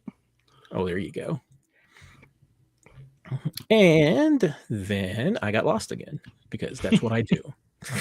I'm so sorry, Matt. Okay, if you want to find it here real quick, there it's right. I threw that in there. I've just got to fast forward to the spot. All right, I'll wait until you get that spot. No, I'm saying you have to play it so I can. Oh, okay. Well, I got that. Well, might have to. I just want to acknowledge. I just want to acknowledge Terry's good joke, well-crafted joke there. The over/under on the off-field issues between now and camp, because that is absolutely the one thing that we all dread, is that anybody does anything stupid between now and July 20th. So, I mean, I want to, I will always bet the under, because I am always hopeful, Nick, that there are no off-the-field issues, because as you should be, Matt. That just ruins everybody's day. Yep, I'm going 0.0. 0.0. All right, here we go. As mentioned earlier in the show, so Chiefs defensive tackle Chris Jones is all over it. 6.5. I can mute it even so that that when it's all ready to go. There you go. Hey guys, we're here live with Chris Jones with KSHB. Chiefs locker room updates. Kansas City Chiefs will be playing the Atlanta Falcons this week, 7:20 p.m. The updates for the game. The Chiefs are a little emotional right now. Chris didn't get his sack, but it's going to be okay. It's going to be okay. I just want to say to all the fantasy owners, make sure you guys tune in. Make sure all your viewers are there. It's going to be an exciting game. Always exciting game playing against Kirk Cousins and Atlanta Falcons with Bijan Robinson and the new head coach, who is fantastic. Truly remarkable what he's been able to do with that team, offensively and defensively. Looking forward to the challenge, and can't wait to get at Atlanta. Y'all take care. See you guys 7:20. So there you go. Chris just wanted the microphone, and he wanted to do that, and I was like, all right, man, let's go. So, and if Chris Jones wants the microphone, you give Chris Jones the microphone. Yeah, and I put it in the show. So there we go. I mean, there is an unwritten rule in television that you never give up control of the microphone. The one exception to that rule is Chris Jones. And this is still one of my favorite answers when I asked Andy around Thanksgiving time about his mac and cheese. I got a non-football question for you. It's pretty viral about you. You're known for this mac and cheese, especially with Thanksgiving coming up. What is in it, and kind of what's so special about it? The mac and cheese? Yeah, your mac and cheese. Yeah. You got 5 cheeses and all that stuff. Yeah, I mean, you'd like it. You and I could do some damage on that thing. Huh? It's, as long as it tastes good, we eat it. And that one tastes pretty good. Can't give away the secrets, man. You and I might want to open up a restaurant, huh? So there you go, Matt. In between Brett Veach inviting me to the draft room on Zoom and Andy saying we might want to open up a mac and cheese restaurant. I'm just saying, Matt, there's a lot of business venture opportunities that happen in press conferences these days. I mean, that did sound like a legally binding offer. So binding offer. I mean, I think you definitely need to have the business plan for the mac and cheese restaurant ready to go.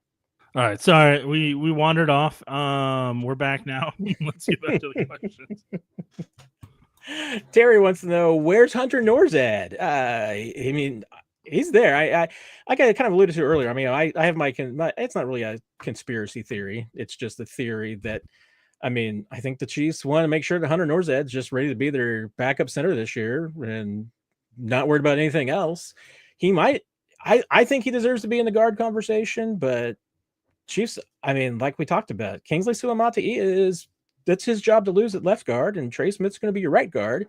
So Hunter Norzad will be your backup behind Creed and ready to play at any of those guard spots. So I mean, that's kind of where he is. I mean, obviously I'm a big fan of Hunter's. I think he can play at this level. It's just, he needs an opportunity. And right now it's been hard for him to get the opportunity, but he just has 1 year and played really well, I thought, in week 18. So I thought he and Kingsley and I thought he played better than Kingsley, but your mileage may vary, Nick, in week 18. My mileage varies all the time. All the time, Matt. Julia Gooley, training camp starts July 21st, but when do the pads come on? Because we all know that's when it matters. That is absolutely correct. And July 27th is when we figured out the first practices, right, Nick? Potentially. We don't know definitively. We're going to need Andy to confirm it. Yeah. But the suspicion is the first day after that off day. They have to... Yeah, the collective bargaining agreement says that they have to have 5 days without pads before they can put the pads on for the first time. And then they also have to have a day off before the first day in pads. So the 4 days of practice plus an off day before the 27th would seem to puzzle everything together. Run it through the Enigma machine would come out and seem to suggest that July 27th will be the first padded practice. But that is not guaranteed yet and will not be confirmed until Andy Reid is asked at the podium over a month from now. There you go. But if you want to make your plans, it's probably a good plan to try and make. So, and that's a Monday, right, Nick? Yeah, it's a Monday morning. Yeah. So Monday mornings are a good day to go to camp. Chris, how many concerns does the Chiefs front office and coaches have with players being away and potentially getting into trouble over the next month? Well, we got kind of Terry's answer there too.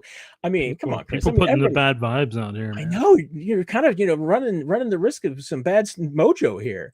I mean, it's the number one fear that everybody has. So, but hey, how much concern? Like I said, it's everybody's number one concern right now, but nobody dwells on it because you're hoping for the best. You're just going to put positive vibes out there. Everybody's going to have a good vacation. Everybody's going to come back healthy and great, and they're going to have an elite season. That's what you're going to put out there. There you go.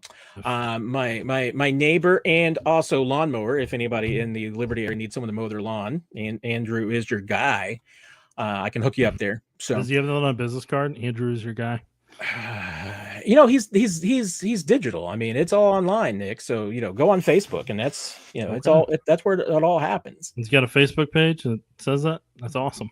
If not, Andrew, if your Facebook page doesn't say that, you now have authorization to put on your Facebook page. This is where it all happens. I mean, he always had authorization. He didn't need our approval. Well, no, but now you got a slogan for the lawn mowing business. This is where it all happens. Where do you want both stadiums to be? This is our Chiefs Q&A is a regular think tank for those ideas. We're working out some marketing plans for everybody. There you go. Let us know what other business plans you all need done out there, and we're like a chat GPT for that. We'll come up with some slogans for you and everything. I just want the stadiums to be within driving distance, reasonable driving distance. Wherever they go is wherever they go. Would I love to see them both stay at the Truman Sports Complex? Sure, but then I just don't think that's how business is going to go. We'll see who goes to Kansas. We'll see if anybody stays in Missouri, and just go from there. Yeah, I will selfishly, for the shortest distance, as you've mentioned, for myself personally, and as a lifelong Missouri resident, I would like for both teams to stay in Missouri. I think the best chance for the Chiefs to stay in Missouri is at the Truman Sports Complex, either in Arrowhead Stadium, a remodeled Arrowhead Stadium, or a new stadium there. I firmly believe that if the Chiefs do stay at the sports complex, it will be in a remodeled Arrowhead. It wouldn't be in a new stadium. But Matt froze. Matt froze on us, guys. What? Well, we'll see when Matt comes back, but we will move on to the next question that we can't see right now. And that is, let's see, that one was going to be, okay, so Andrews is at 7:33. When Matt comes back, he'll come back. The next one's going to be from Terry McCauley, make or break for FAU. And Matt's back. There we go. See me? I heard you the entire time, and I saw myself, so I don't know what happened. Oh, you were frozen. Weird. All right. You were frozen, bud. Well, then I was prattling on. I'll give you the less than 30-second version. I want Chiefs in Missouri, so Truman Sports Complex. It's probably going to be a remodeled Arrowhead. That's what it is. I still want the Royals in Northtown. I want them in North Kansas City. So, dude, well, you're frozen. I should have just done this the entire time. What is going on here? What are you talking about? You're fine. I said if you were, I should have done that. Oh, okay. People would have thought we were both frozen, but I'm completely confused. So okay, great. James just had Tillery. Yes. No, we'll see where he's at in the rotation. I mean, he stands out when he's on the football field because he's a very tall individual, and among the defensive line, he stands out. Him and Esapol are like two of the guys that just really stand out from just their stature when they're on the football field. So I mean, we'll see what he's able to put together up at training camp and see if he can be a rotational guy along the defensive line. Yeah, I mean, I think he's going to be a rotational piece. How he gets used is up in the. I mean, I think he's going to be a complement pretty much with Mike Pennell. Mike Pennell's a run defender. Jerry Tillery is going to be more of an edge pass rusher from the inside. I mean, I still think the Chiefs are hoping that Omar Norman Lott's going to be all that in a bag of chips from year one, but your mileage may vary. That's the last time I'm going to say it, Nick, because I've said it like 5 times tonight. See, so I need to get out of that. That's my crutch. There's it's more self-scouting for you off the watching the tape. Terry, make or break for FAU? I mean, I think it's definitely a make or break season for Felix. Yeah, I mean, look, I think like I've said before, I think he's a wide 9 defensive end. And so like I think you have to have him rushing from that 9 tech spot. And so the Seahawks pass rush of the past, I think, is really where he would shine. So somewhere like the 49ers system, I think, is really kind of what he's really more built for. And I mean, he's gotten stronger in the run game last year. That showcased he was able to hold up against blocks and that aspect of it. But yeah, I mean, this is a year where, like, I mean, look, they want to see something from him. Otherwise, they're going to work towards finding his replacement next year, in the draft or in free agency. So yeah, it's a big year for him. I mean, if you don't break out in year 2, it's all about year 3. And I mean, it's not to mean that you can't break out in year 4, but hey, if you don't break out in year 3, it makes it harder to get to year 4. When your first round pick makes it a little bit easier. So is this his make or break year in Kansas City? Not necessarily, but I mean, remember, you've got decision to make on a 5th-year option for Felix after this season. And right now, I mean, based on what he's done to this point, you would not be picking up that 5th-year option. So there's work for him to be done. And I mean, I did always feel like if Felix was going to break out, he was going to be year 3 because he's a younger player. He's a late bloomer, late developer, kind of late maturing and kind of growing into himself. He became a bigger player and then an end type player late. And I mean, he was as skinny as a rail. He was like cornerback size when he went to K-State and came out edge rusher shaped. So, I mean, I always felt like that was a late bloomer potential. So we'll just see if he finally does, break out. This is just so well played by Finely Tuned that I had to bring it up, Nick. Broadcasting on the web means a risk of spiders. On the web. I mean, that's some good word. That's some good wordplay right there. And Pano did not tell us how to pronounce his name, but he does miss you. It's good to see you again. I don't want to say his name wrong because then it'll be in the comment section. Somebody will be upset yet again. Chris wants to know if we can produce a list of college players to be on the lookout this fall. If we can produce that sometime this summer. Absolutely not. I'm glad you said that. So I can co-sign. No, I'm going to enjoy this next month. I got PCO coming up, and I'm going to enjoy this month before I go back into Chiefs season all over again in July. And then I'll be doing pregame shows for the 3 preseason games on our air and then the postgame shows afterwards. And then we'll start the Chiefs season and we'll see how many games we have on our air and go and do pregame shows and postgame shows for that and get into the grind of a weekly Chiefs season and do that from July 21st to maybe middle of February. We'll see. And then from there, get into the NFL draft until the end of April and then rookie minicamp. And then get 3 weeks away, and OTAs, and mandatory mini camp. Then you get the month again. There you go. I'm a college football fan during college football season. Oh, and now Nick's frozen. So maybe that means I'm frozen and I'm the only one that doesn't know it. So I don't know what to think about this. I can hear Nick. I can hear. I think so. Is that you, Nick? I've literally said nothing the entire time. Okay, now I don't know who's frozen and who's not. No, you're fine. Okay, you're frozen on my screen. I'm not, but you're able to hear me apparently. Yes. So now I don't know. I don't know what to tell you, man. People, I don't know what's going on. I don't know what to tell you, man. I really don't. We're just gonna go on. Like, I mean, it's possible that we just both died, and this is like, what do you call it?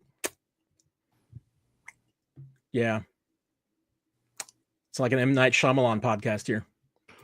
All right, Matt, we got any more questions? Luttrell has 2 thumbs up and is a huge fan of Hy-Vee fines. Yes. So, and that's and Luttrell is putting a super chat behind this, Nick. See, yeah, no, you're in business. I get it. All right, I'm going to pop you in and out and see if that fixes the frozenness. Because Julia Gulia says I wasn't frozen earlier. Ooh. And now I can't tell if you're frozen. I think you blinked. You blinked. You gave it away. Yeah, no, I was trying. I was trying. No, I feel like people. I'm not. I feel like my head's being played with.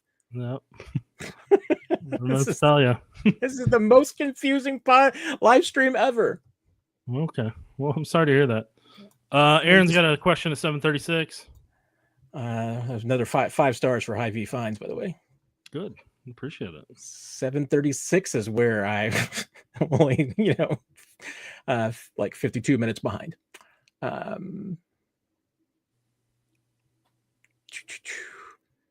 Cheez-Its. What was the question that you saw of it? 736, Aaron Mapston. It was literally right after finely tuned. Oh, there we go. I see it now. Would you rather have Andy Reid cook you dinner or Travis Kelce DJ your birthday party?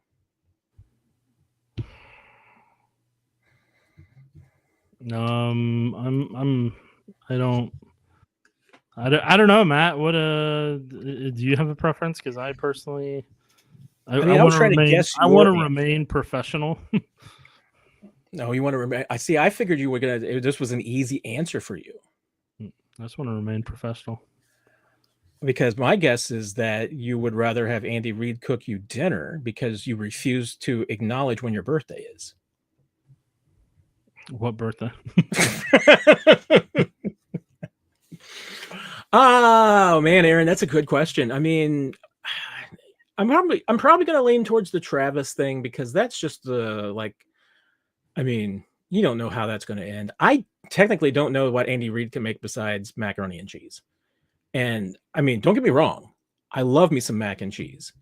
And from what I've seen and what's been rumored about the recipe that was snuck out over the years, I have every reason to believe that is some high quality mac and cheese.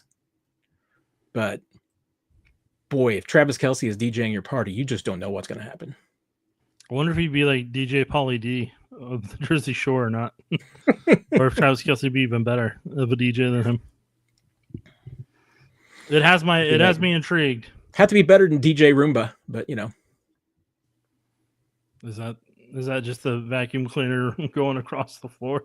Pretty much with an iPad on it, on it. Oh. All right, I didn't know that was a thing. All right, it's Parks and Rec, people, right? I didn't imagine that, right? It was like the thing of Parks and Rec thing. I haven't watched every episode. I'm sorry. I just watched clips of Ron Swanson to inspire me. That's pretty much all you need to watch to inspire you. That's all that matters. Let's see where to. Looks like the next one is 756. Finally, that's where I was. Yes. Will Nick get to a Texas high school football game this year on the Chiefs bye week? No, I will not. I'll probably take PTO and try to reset. You probably maybe. I mean, we should convince KCHB to put you on the traveling road party for the Cowboys game. I think my mom would like to have me here for Thanksgiving, Matt. Oh, you're no fun. Well, it's after Thanksgiving. You could go down on Friday. See, so you could be there for Thanksgiving and go see some high school football. It's gonna be like playoffs then. See, that'd be perfect. Yeah, I don't think you heard me. I don't think you heard me on that one. Justin, is Tamba ever at training camp? No, he works with George off the field. I'm trying to remember when the last time I saw Tamba around. I mean, he's. I can't remember if he's an ambassador or not. I do know that he has been there on like Alumni Day and Ambassador Day. So yes, he has been around on those days. Mm-hmm. I do remember seeing him then. How much he gets on the field and works with the players at camp, I don't remember the last time. I mean, it's entirely possible that it happened. I don't remember that part of it. I don't remember it, and it also could have happened and snuck by us. Well, and I think he's talking about with George here in town, working with George in town versus up at camp. I think I took that as maybe working with other players as well, and not just George, but working with the other players as well at camp. But I don't know for sure, Justin. We'll see. We'll check it out and see if anybody else has worked with him or if he comes up to camp. Mike Pennell does have really big arms. I will just put up the like button to remind everybody to do that while we move on to the next question. I don't know. I mean, the NFL Julia is much more concerned about the field after what happened last year in Brazil, and my understanding is that they're paying much more attention to it this year and putting some work into it. So, I don't think you're going to see the same thing that happened last year. Now, at the same time, my understanding is, a little bit of what happened last year is just that it's spring in Brazil and it's a different hemisphere. So a little bit different challenges. And it was very humid that night and a lot of moisture on the field. And that's what led to a little bit of the slippage. But I don't know if you've heard anything exciting, Nick. No, I haven't paid attention to Brazil one bit. That's a September problem. Nick, and you'll be very, very, very proud to know that the Bart is totally surprised is catching on. Mm-hmm, as it should. It should, because he's in the background of every one of your shows. Every time you do a live shot, Bart's surprised back behind there. There we go. We should do that, Nick. We'll worry about Halloween when Halloween gets there. It's July. It's not even July yet, people. I don't know if you've been outside, but it's humid. Andy and Nick's home style restaurant. If that were like in Smithville, that would draw big crowds, Nick. Maybe. I don't know. I feel like once Andy's done coaching, I feel like he's going to go back to California. I don't know if he'll stick around in case he could open up Andy and Nick's restaurant in California. That would involve me driving there. You know what I'm saying, Matt? Because we know I'm not flying there. Samuel, will Essa or Dalton Cooper make the roster? And Essa Pole, I believe is how it's pronounced. I'm not sure, Sam. I hope to be able to have an answer for you when the pads come on. So, I mean, we'll see. I mean, those are two guys I'm very intrigued by what they could potentially be for the Chiefs. I mean, right now I'm just mentally got them kind of slated for practice squad, but I am intrigued to see what they can do whenever they get up to training camp and they can actually hit other teammates and, be able to block them and see what they are in pass protection, see what they can do working out in space, and then, get to watch them in the preseason games, and then I'll have a better grasp of where they're at. So right now I think it's to be determined, but I mean, they both have the ideal build you want for a Chiefs offensive lineman. Yeah, absolutely. I mean, it's a little bit of a tough battle for both of them because there's a lot of good offensive linemen and some offensive linemen that the Chiefs like, but there's no doubt. I mean, especially the undrafted rookies, the Chiefs are high on both of those players. So, and Pole that they're keeping on the outside as a tackle, Cooper moving inside as a guard. So they got a little bit, they're not competing against each other. So I like I said, I mean, hey, any two not undrafted free agents making the roster, tough, two offensive linemen, even tougher. Possible, yes. And like Nick said, I mean, I would put both these guys on the practice squad in a heartbeat because they both have got some potential. So we'll see what happens, but I know the Chiefs obviously like both of them. Brian, when do you think this O-line gels? And I guess, part of it, Nick, should be, will this O-line gel? Until we get to see them in enough game situations, I mean, typically that's going to take to middle of the year. You're hoping they're all healthy and in a good spot by the time they play the Cowboys in Thanksgiving.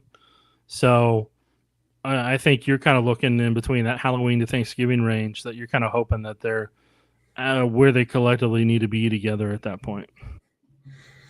Yeah, I mean, you never know. I mean, it can be a season where, like last year, it just never seemed to kind of gel. It could be first quarter of the season, could be the second half, could be week one. I don't know. I mean, I think you got to feel at least from center to right tackle that you know what you got. It's just what you got on the left side. And I don't know what they have on the left side yet. Lateral, Nick maximizes the greatness of this show. That feels like a statement more than the question, but I do agree with the statement. We'll never know. We'll never know. Are we sure Nick isn't Spider-Man? We are definitely sure. Are we sure about that? Yes. Mitchell, what does the Chiefs' rumored desire for Jair Alexander tell you how they feel about their secondary? I mean, I don't know that Brett Veach has ever met a free agent that's been released from another team that he doesn't like, because the Chiefs are rumored to be interested in pretty much every free agent that gets released from another team.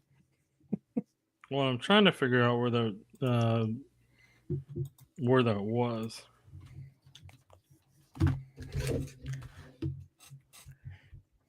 Yeah, I don't ever remember them being connected. I don't remember it either. I mean, I just always assume that the Chiefs are pretty much interested in anybody, because they usually do their due diligence on anyone. I never heard that they were particularly interested. So, let's see here. So allegedly, let me double check his tweet, make sure. Allegedly, Jeremy Fowler reported it on SportsCenter. And apparently Albert Breer mentioned it in a mailbag. So, yeah, but I mean, for me, I was never really. I mean, if you pay him, then I felt like that was going to complicate things with Trent McDuffie and getting a deal done with him. So, like, once he got released, I'm like, hey, yeah, no, it'd be interesting. But I was like, if you're trying to get something done with Trent McDuffie, you don't want to add on another player right now that you're just not sure you're going to be able to pay next year. 100%. We are actually getting low on questions. We're getting near the end. So last call. We are firing out the last call. Don't even have to go lightning round, Nick. Brian, can Fulton reasonably kick Watson to number 3? How big of an improvement is that? I mean, he definitely can reasonably kick Watson to 3. I mean, that's going to be a battle, Nick. But I know you've watched a little bit of Christian Fulton's film. How is he an upgrade? So Fulton's going to be strong in zone coverage. Intrigued to see what he looks like in terms of man coverage in the Chiefs scheme and how they utilize his variety of skill sets. Because I know he did some in Tennessee, but I'm intrigued to see with Steve Spagnuolo what he potentially does, and under Dave Merritt's guidance, what he can be in terms of a man press coverage corner in that regard. But I mean, I could see a situation where Fulton and Watson are both the outside corners and McDuffie's working in the slot. So, I mean, we can go by numbers on the depth chart and everything. I get that, but I think the Chiefs are going to be, I think the Chiefs give themselves an opportunity to mix and match depending on the wide receivers they're going against. I mean, that's the thing that kind of catches to me is just the biggest difference between those two guys. I mean, there may be a little bit of difference in, is their value versus man and man and zone coverage. But I mean, there's also 3 inches of difference. I mean, Jalen Watson's a bigger corner. Christian Fulton is a little smaller corner. I mean, they've got different skill sets. If you're going up against the Bengals, I probably want Jalen Watson playing that week because he's big enough and got the size to at least be able to compete with those guys. Having both Trent McDuffie and Christian Fulton out there as your top two corners against a team with a bunch of big wide receivers might be a little scary, but we'll see. We'll see. I think it's going to be an interesting battle. And once again, I mean, it may be that they end up as being kind of interchangeable, that it's just simply, week to week, who do you play? You play matchup. You play who's going to be the best corner that week against that particular offense that you're going up against. Samuel, can Jeffrey Bassa beat out Drew Tranquill? I think Drew Tranquill is going to be the starter, and I think Bassa is going to be working behind Bolton and working behind Tranquill and learning the scheme. And I think maybe slowly, steadily towards the end of the year, you're hoping Bassa really makes a push behind Tranquill. But I mean, early on, I think Tranquill is your starter. Yeah, I'm with you there, and I think it's pretty clear. I mean, certainly, yeah, I think you're hoping that in the second half of the season that Bassa can be pushing to get onto the field more, especially Tranquill. He's a little bit older. I think you'd love to be able to have somebody help him out a little bit late in the seasons to keep him fresh for the playoffs. That would be a strategy that the Chiefs would love to employ.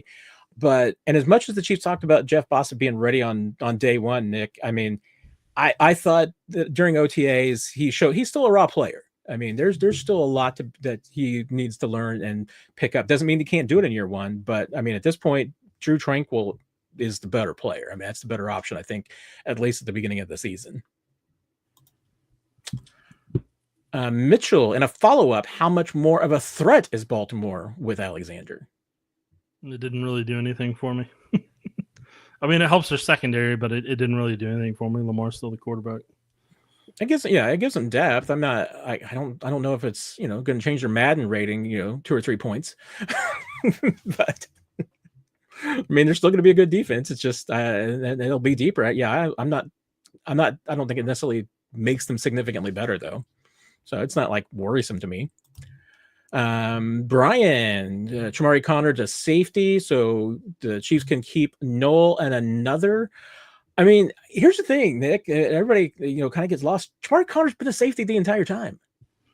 Yeah, no, I mean, he's a guy that you're kind of hoping. You were kind of hoping to see if he could potentially be your next L'Jarius Sneed.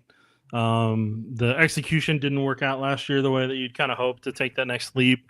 So, and I mean, he's for the most part, maybe a blitzer off the edge and safety and all that stuff. And, mix and match, whether he's got to go against the tight end or receiver, or maybe they put him in 2 deep, maybe they put him in, a combination of 3 safeties deep potentially. But yeah, Noel's going to be a corner.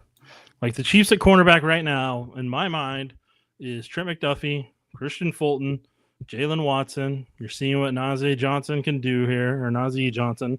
Then, after that, you got Noel Williams, and, Noel's potentially above Najee Johnson. And then behind that, you got Joshua Williams, and I'm already at 6. And then 7. Chris Roland Wallace is still sitting out there. And he may be a mix between a corner and safety. So, I mean, I was telling you, they got a lot of names at corner and safety, more so than I think people realize or give them credit for.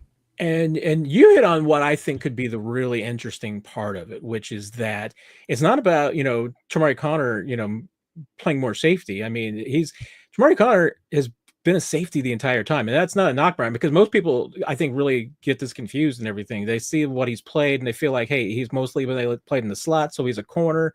But Chamari Connor plays, I mean, every drill that he goes through in practice, he's with the safeties. And yeah, he feels like he's a defensive back. That's how he describes himself.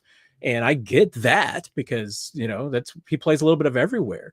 And that's why I think that if Chris Roland Wallace can play himself into a spot where maybe he is the cornerback equivalent of Chamari Connor, a corner that plays a little safety, whereas Connor's a safety who plays a little corner.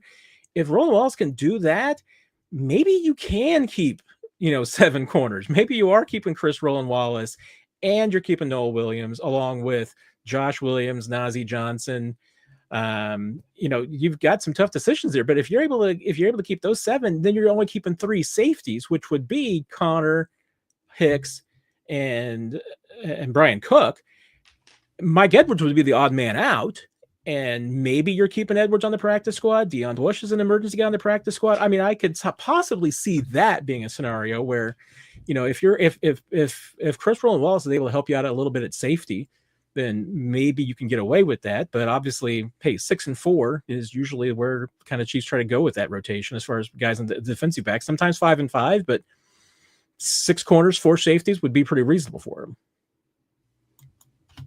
All right, Brian, shouldn't the Chiefs hang on to Hunt until somebody can whoop Pacheco? I'm not betting against Kareem Hunt making this team. I mean, I'm booking him on this team already. I think it's just a question of how many running backs do the Chiefs keep, Nick? I think they're keeping 4. Right now, if I'm them, I'm keeping Pacheco, I'm keeping Kareem Hunt, Elijah Mitchell, and Brashard Smith. Those are your running backs in my book. Then you're putting Young potentially on the practice squad, and we'll see with Carson Steele if they how they want to utilize him. If they want to use him at fullback, tight end, or practice squad.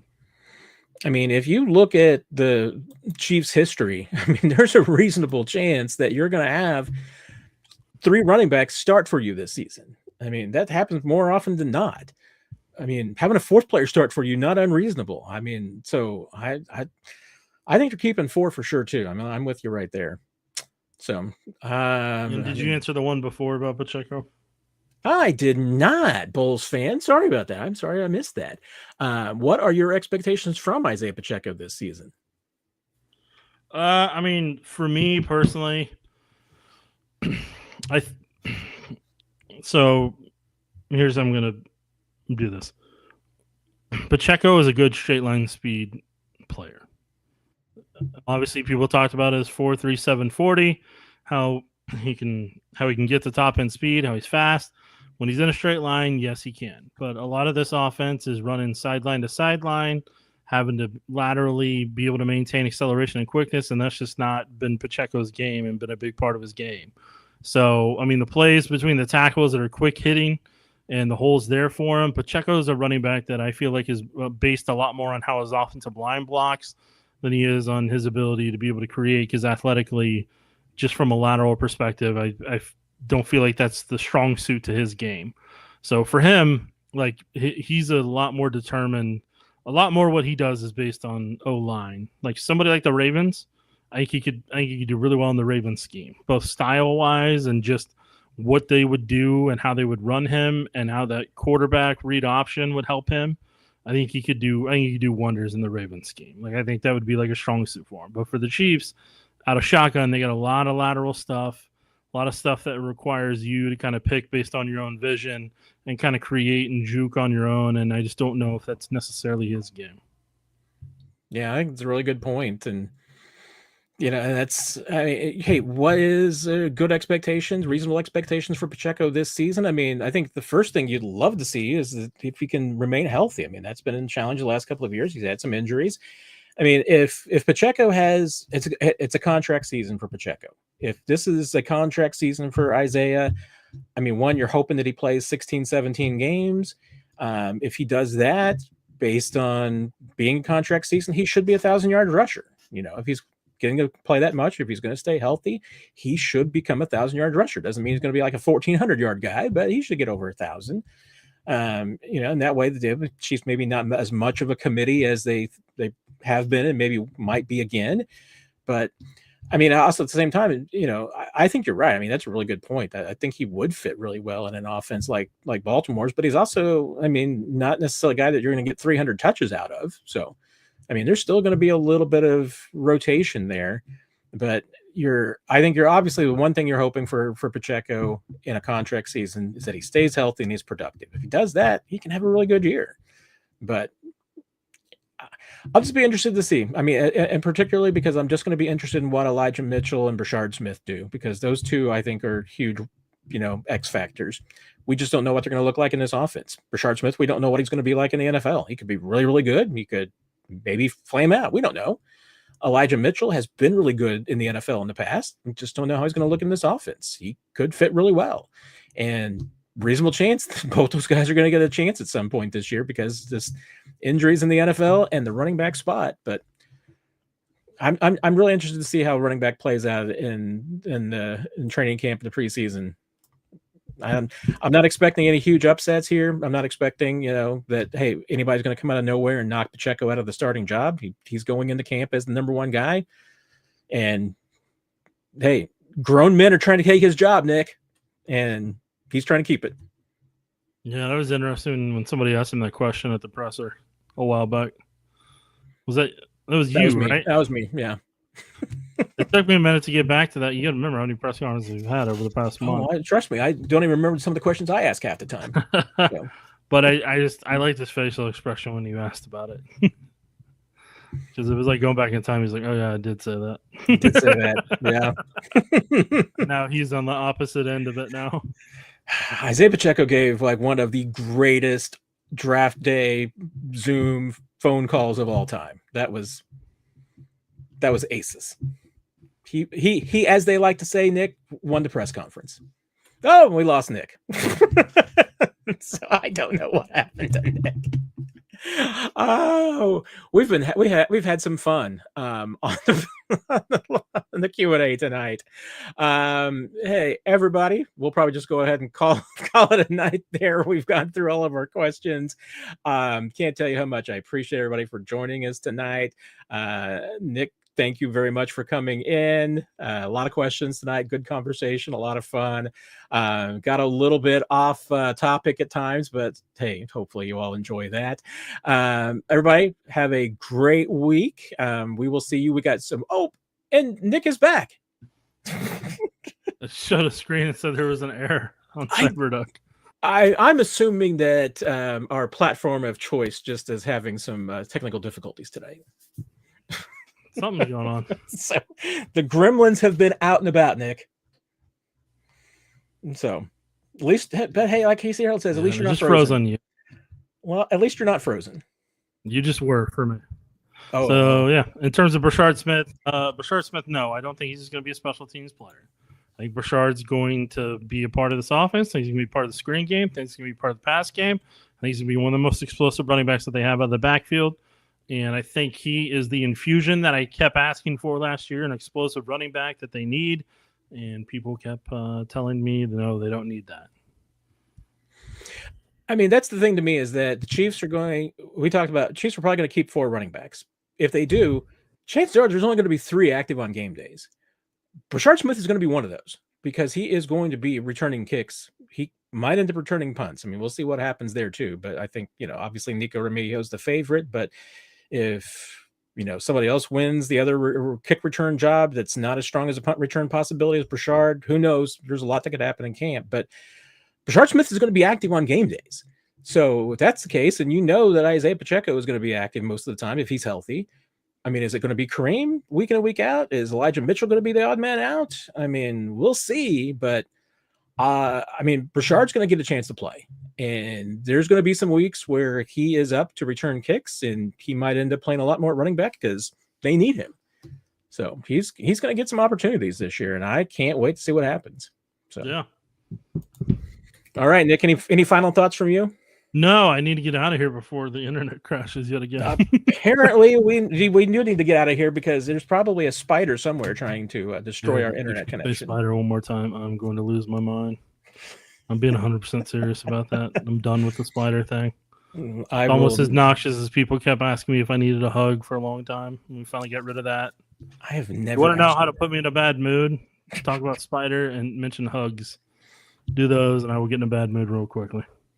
Well, I've never done one, and I won't do the other anymore. That's your warning. Am I allowed to ask about arachnids? Oh, no. Okay. I feel like we're getting disconnected. I'm going through a tunnel. All right. Well, we found out that arachnids are also off subject. Everybody, thank you so much. We had a lot of fun tonight. I hope you all had fun as well. Once again, at least it wasn't frozen. Everybody have a great week. We will see you on Sunday for 41 is the mic. We've got some really fun topics coming up over the next few weeks to talk about this team and looking towards training camp, looking towards the future, a little bit looking at the past. We got some really fun conversations and discussions coming up, so I don't think you'll want to miss it. Mitchell, thanks about the hugs. There you go. And no, Brian, no, I hate snakes. Why did there have to be snakes?